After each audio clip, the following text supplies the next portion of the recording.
안녕하세요. 저는 경기도 광주에 살고 있고 건축 디자이너로 일을 하고 있는 36살 남성입니다. 얼마 전까지는 프로젝트 때문에 회사에서 밤샘 근무도 하고 바쁜 시간을 보냈어요. 이제는 조금 쉬고 싶다는 생각을 해서 회사를 나와 프리랜서로 근무 중에 있어요. 덕분에 집에서 보내는 시간이 많고 상당히 여유로워졌습니다. 그래도 제가 직접 디자인은 집에서 사니까 뭔가 뿌듯하기도 하네요. 제 취미 중 하나는 아침에 일어나 커피 한잔 하며 사연 채널을 챙겨 듣는 겁니다. 그동안 지난 날을 잊기 위해 잠도 포기하며 정신없는 회사 생활을 하다 보니 몸과 마음이 지치더라고요. 광주에 내려온 지도 벌써 3년째네요. 사실 저는 3년 전 호르몬이를 여의고 그와 동시에 이혼을 했는데요. 그 사건으로 인해 제 인생에 큰 오점을 남기게 되었고 지금까지 살아온 제 발자취를 다시 되돌아보게 되었습니다. 생각해보니 그 여자를 만난 것 자체가 제 인생의 실수였어요. 제 사연을 여러분들께 들려드리면 좋을 것 같아 이렇게 글을 쓰게 되었습니다. 그럼 제 사연 시작할게요. 저는 유년 시절에 대한 기억이 별로 좋지 않아요.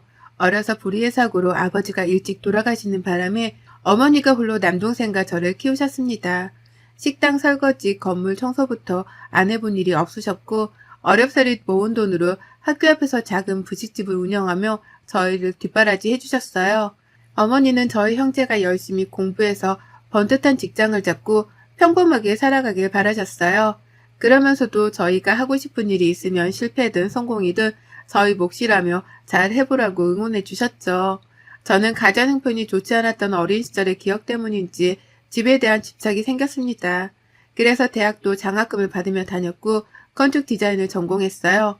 제가 좋아하는 집, 그리고 언젠가는 나만의 집을 만들며 살겠다는 꿈 하나 때문이었죠. 남동생은 어머니를 도와 장사를 하고 싶어 했습니다. 그래서 고등학교를 졸업하면서 어머니와 함께 분식집을 운영하기 시작했는데 사업가 기질이 있었는지 학교 앞에서 운영하던 작은 분식집은 지점을 3개 낼 정도로 번창하게 되었습니다. 그렇게 대학생 시절부터 가정 형편이 조금은 여유로워졌고 그 덕분에 뒤늦게나마 하고 싶은 거 하며 살게 되었죠. 어머니는 평생 고생만 하시다 처음으로 해외여행도 가보시고 백화점에서 비싼 옷도 사보셨어요. 사업이 잘 된 탓에 여유자금이 많이 모아졌고 그 돈으로 건물도 사시고 넓은 집으로 이사도 갔습니다. 나중에 저희가 결혼하면 하나씩 나눠주신다고 저희 몫으로도 아파트도 구매해 주셨어요. 그러다 제가 대학을 졸업하고 우연히 강남에 있는 한 건축회사에서 근무하게 되었습니다. 디자인 감각이 좋다며 칭찬을 받던 저는 신입인데도 불구하고 프로젝트에 참여해서 좋은 성과를 내게 되었어요. 처음으로 제가 디자인에 참여한 건물이 세워지니 어찌나 뿌듯하던지요. 덕분에 사회생활을 시작한 지 얼마 안 되어 많은 인센티브도 받고 실력을 인정받게 되었습니다. 전국 건축 디자인 대회에서 입상을 하기도 하고 차근차근 커리어를 쌓아가던 중 회사 동료의 소개로 소개팅을 하게 되었어요. 이제는 슬슬 연애도 하고 결혼도 생각해야 하지 않냐면서요. 그렇게 회사 동료 그리고 그 여자와 저 이렇게 셋이 저녁 식사를 하게 되었습니다. 이런저런 이야기를 하다 보니 회사 동료가 제 자랑을 하며 저희 집이 돈이 많다는 이야기를 하더라고요. 회사 동료가 먼저 자리를 뜨고 저와 그 여자는 커피 한 잔을 더 하기로 하고 자리를 옮겼어요. 표정이 밝고 성격도 털털했던 그 여자는 저에게 이것저것 묻기 시작하더군요. 취조하는 듯한 기분이 들었지만 애프장하고 호감형이었던 그 여자에게 첫눈에 반했던 저는 있는 그대로 말을 다 해주었습니다. 지금 생각해보면 정말 바보 같은 짓이었죠.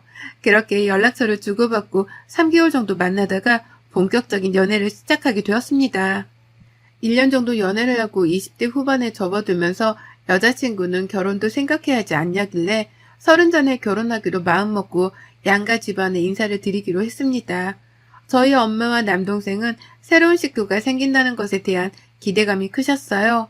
하루빨리 가족을 만들어 안정된 삶을 살기를 바라시기도 했고요. 여자친구의 집은 평범한 그 자체였습니다. 아파트 경비 일을 하고 계시는 예비 장인어른과 가정주부이신 예비 장모님, 결혼을 준비하며 엄마가 미리 마련해 주신 집이 있었기에 혼수만 준비하면 되는 문제여서 양가 집안의 간단한 예단, 그리고 저희 결혼 반지와 신혼살림과 혼수들을 준비하며 바쁜 나날을 보냈습니다. 그렇게 저희는 상견례까지 무사히 마치고 양가 집안의 축복 속에 결혼식을 올리게 되었어요. 고등학교를 졸업하며 일만 해왔던 와이프는 이제는 조금 쉬고 싶다며 회사를 그만두더라고요. 돈이야 제가 벌면 그만이고 섭섭지 않게 인센티브도 받고 하면 월급이 700 정도는 되었거든요. 둘이 먹고 사는데 문제는 없었기에 선뜻 그러라고 했죠. 사업을 동생이 맡아서 하게 되었고 와이프가 회사를 그만두면서 처음에는 엄마와 백화점으로 쇼핑도 다니고 맛집도 다니면서 친모녀처럼 잘 지내더라고요.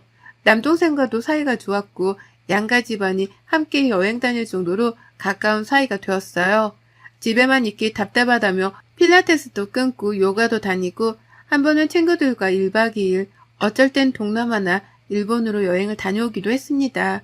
그때까지만 해도 사랑하니까 집에서 내조를 잘해주니까 그 정도는 해도 되겠지 생각했어요. 하지만 시간이 지날수록 점점 사치도 과해지고 요구하는 게 늘어나더라고요. 제 월급을 관리하게 했던 제가 미친놈이었습니다. 그래도 제법 많은 돈이 모여있어야 할 제 통장이 생각지도 못할 정도의 적은 액수가 들어있더군요. 다행히 인센티브는 별도의 통장에 넣어도 관리하고 있던 탓에 그나마 다행이었죠. 집에서 살림하고 일도 안 다니는 사람이 도대체 돈을 어디에 쓰는 거야? 통장에 돈이 왜 이것밖에 없어? 매번 사먹는 것도 그렇다 쳐. 그렇다고 이렇게 돈이 없단 말이야? 당신, 지금 나 돈 안 버는 주제에 쓰기만 한다고 무시하는 거야? 생각보다 돈이 얼마나 많이 드는지 알아? 나 운동도 다니고 하고 싶은 거 하라며. 그래서 여행도 다니고 사고 싶은 것도 사고 자기 것도 사오고 그러잖아. 뭐가 문제야? 쪼달리는 것도 아닌데. 여보, 내 말은 그게 아니라 어느 정도는 계획성 있게 돈을 써야 한다는 거야. 나중에라도 우리 아이 생기면 그때는 돈이 더 들어갈 텐데 아껴 써야지.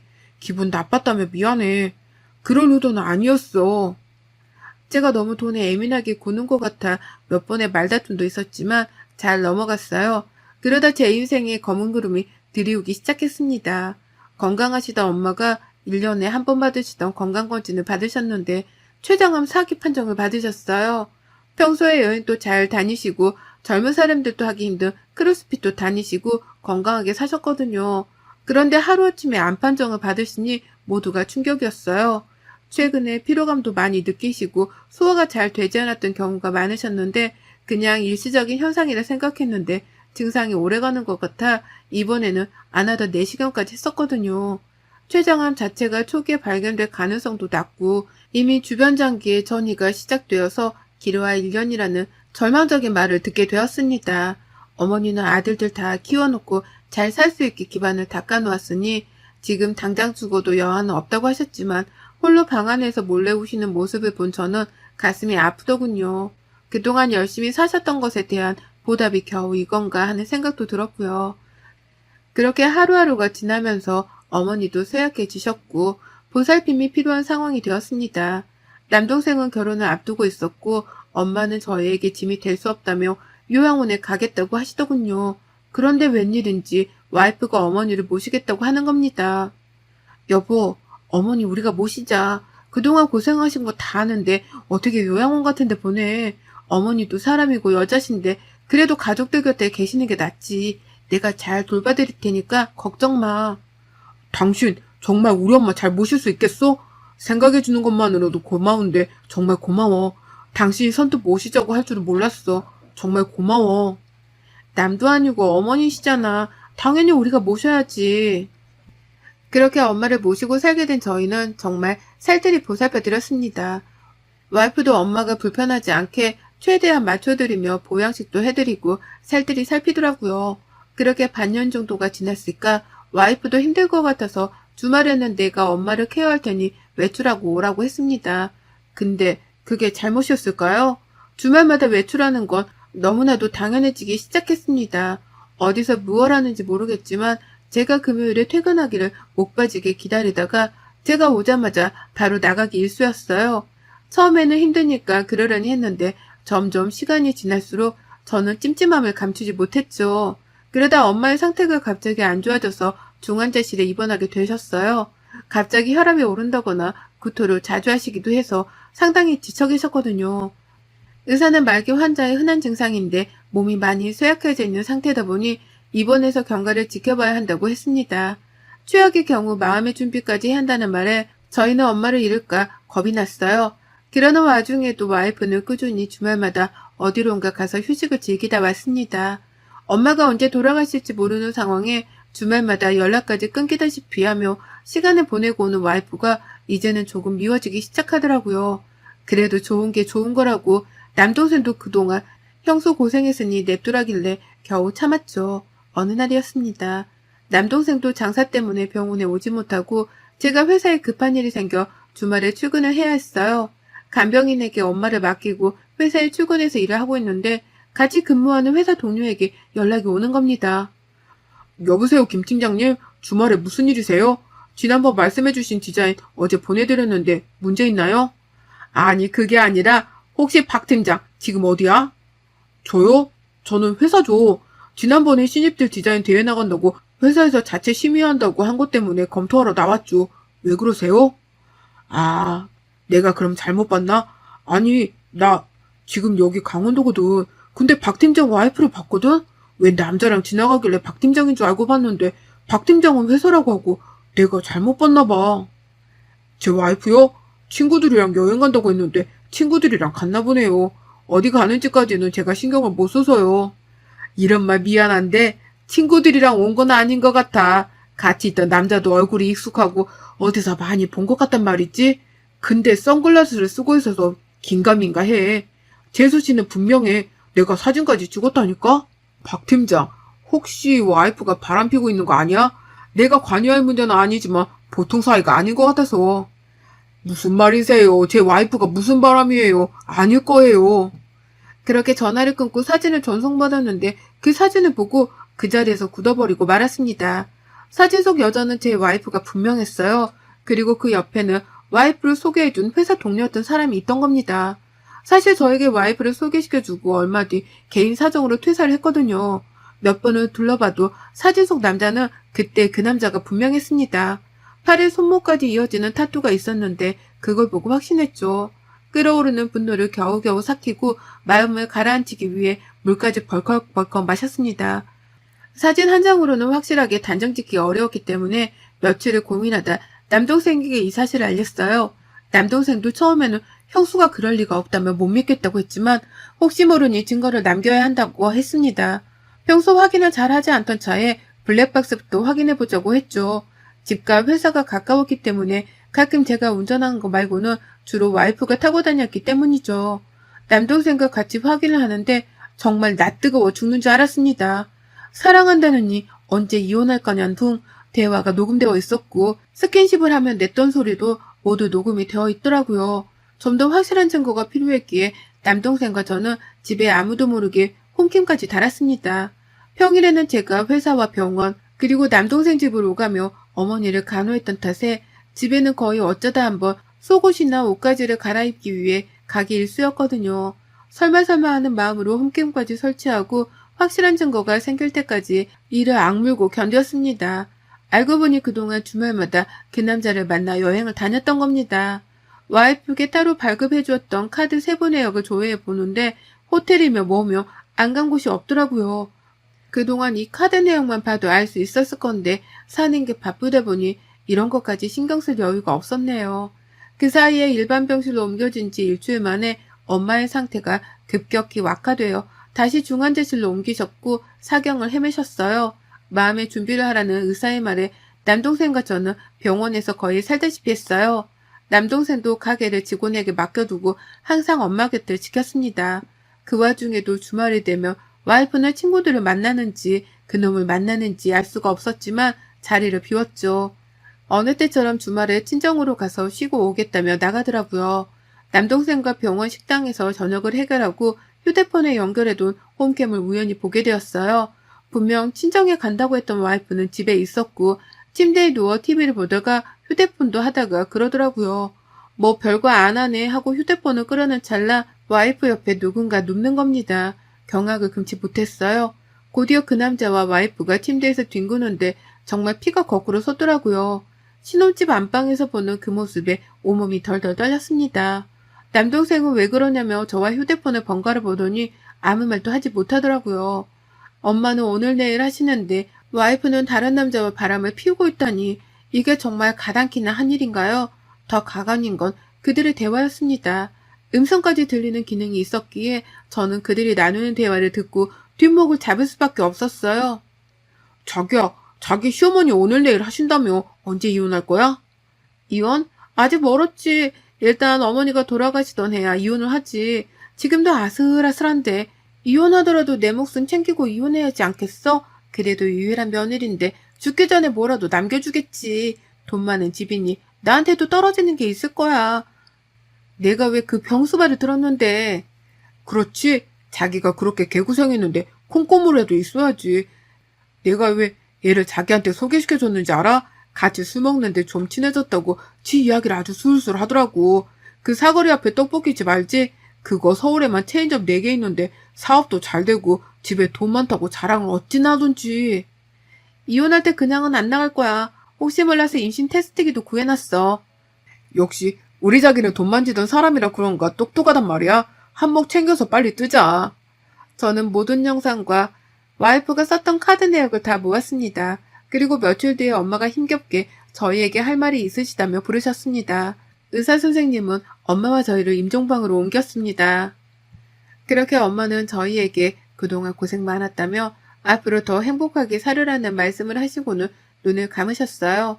와이프는 눈물을 흘리며 오해를 하더라고요.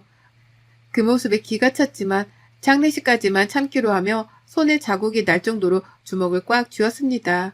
엄마를 보내드리고 엄마가 사시던 집 요품을 모두 정리하고 일상으로 돌아갔습니다.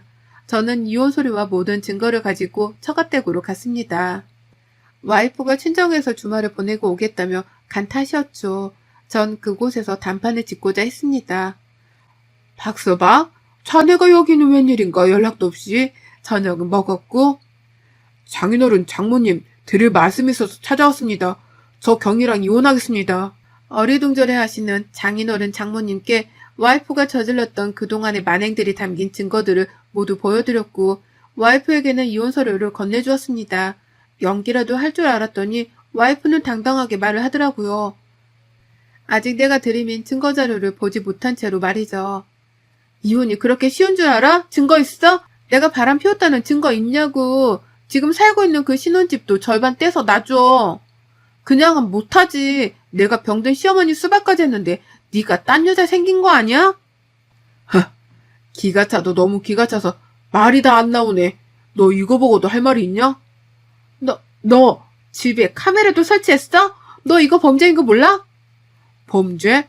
내가 내 집에 도둑 들까봐 설치한 건데 뭐가 범죄라는 거야? 몰카도 아니고. 그리고 범죄는 너랑 그 새끼가 하는 짓이 범죄인 거야.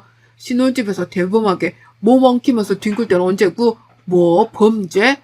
그 새끼랑 나란히 콩밥 먹고 싶어? 간통죄도 폐지된 지가 언젠데 콩밥 타령이야. 이렇게 된 거 그래 이혼하자. 대신 나 2억 줘. 안 그럼 이혼 못해. 안 해.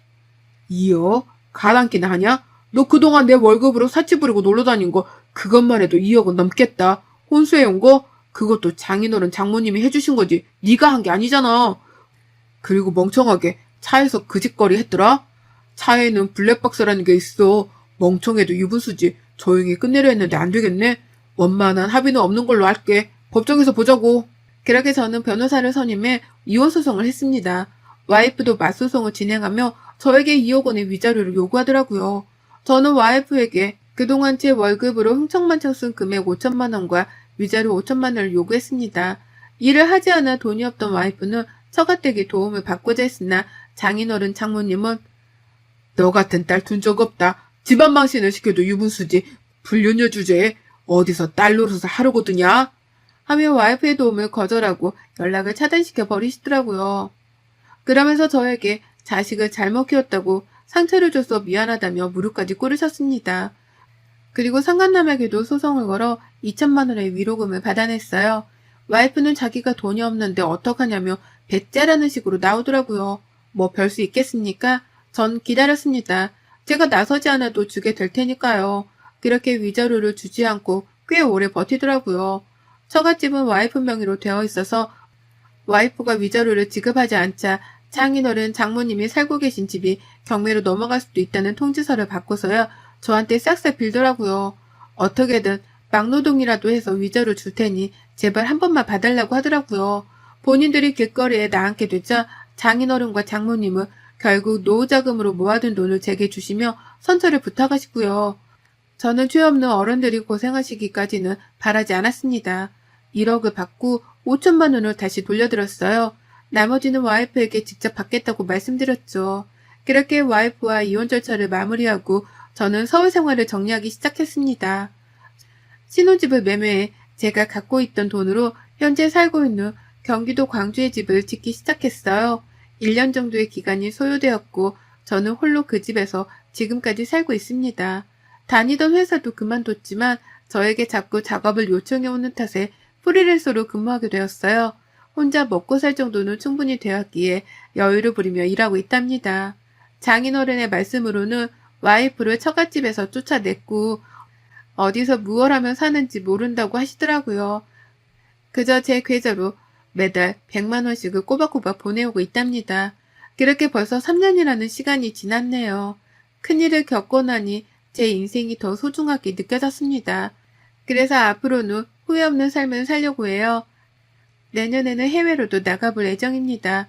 더 이상은 결혼에 대한 생각도 없고 코로나도 잠잠해졌으니 더 늦기 전에 넓은 세상을 만끽해야 하지 않겠어요? 여러분의 생각은 댓글로 남겨주세요. 오늘도 시청해주셔서 정말 감사합니다.